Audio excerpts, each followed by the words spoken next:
In the 90s, it was common for scientists to use email to run bioinformatics analyses. I'm not making this up. Here's a newsletter from 1993 announcing an email server for BLAST, the popular tool for searching a database of DNA sequences. Here's how it works. You send an email to this address, and you include parameters of the search and the DNA sequence you're looking for, and you send the email, and once it's done analyzing, you get an email back with the results. This is wild. Unfortunately, this doesn't work anymore. This is the error I get back. By the way, quick side note. This issue is full of really interesting bits. There's this conference poster that's using word art, unironically, and this incredible ad about ordering CD-ROMs for those of you not yet cruising the superhighway of information. Wow. I'll put a link in the description, but I might need to start a subscription service where every month you get shipped an old biology publication from the 90s, because this is too good. But anyway, back to email servers.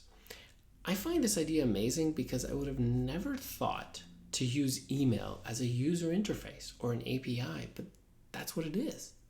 And BLAST wasn't the only one. There was a whole bunch of tools you could access that way, from sequence alignment to protein structure prediction, all using email. But why email and not go to the NCBI's web app? And so from what I can tell, the BLAST web app was launched around 1994, but people still used email servers in the early 2000s. And it seems like that's because at the time, querying multiple sequences at once was a problem, especially if the server was overloaded. Another clue is from this book from the year 2000, where the author says that email servers are better if you have a really bad internet connection. Remember, this was the days of dial-up internet. In that same chapter, the author gets a little defensive about still using email servers, saying many people would argue that getting sequence via email is old-fashioned technology, and people who have used an email server generally have a better understanding of databases and sequence retrieval than those who've only used a www interface. I swear every time there's a new technology, someone will argue that it's not good for young people to skip all the steps because they want to understand what they're doing. I get that, but in this case it's kind of silly because you can run BLAST with default parameters and not understand what they do, whether you're using email, a web app, or even the command line. In any case, at this point, today, there really aren't any bioinformatics servers that work anymore.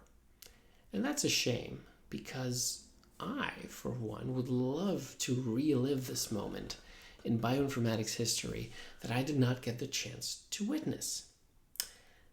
Well, I hope you feel that way too, because I've got you covered. So I created an email server that simulates DNA sequencing reads using the tool WGSim. All you gotta do, I swear this is real, you send an email to this address, and in the subject, enter a human chromosome name like CHR1, and you will get a reply with simulated DNA sequencing data in FASTQ format. Please try it. Of course, this is automated. I'm not manually replying to each one of those emails, but do let me know in the comments if you're interested to learn more about how I did that. Well, that's all I had for today. Please subscribe and whatnot, and I'll see you next time.